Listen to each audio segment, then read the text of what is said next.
In this video, I'll guide you through how to find a property APN in PropWire. Today, we're going to look at how to quickly find the APN, or Assessor's Parcel Number, for a property using your PropWire account. This is a useful piece of information to have, especially if you're working in real estate and need to include property details when preparing offers or researching a potential deal. The process is very simple and can be completed directly inside your PropWire dashboard. I've already logged into my PropWire account, and this is the home screen. To find the APN for a property, start by using the search bar at the top of the page.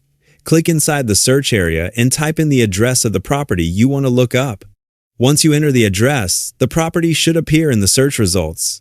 Go ahead and click on the property to open its details. After opening the property, you'll see several different options at the top of the page. Make sure you are on the property section. This is where you can view the main information and details connected to that specific property. Once you're in the property section, scroll down through the information until you find the section labeled Public Facts and Zoning. This area contains additional details about the property that come from public records. Inside the Public Facts and Zoning section, look for the APN information.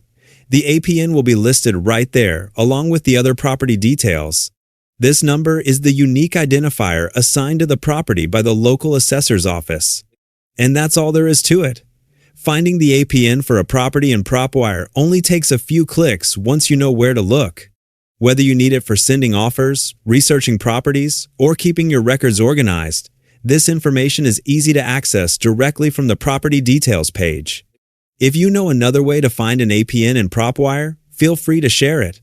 Hopefully you found this video useful. If it helped, consider leaving a thumbs up or subscribing for more tutorials.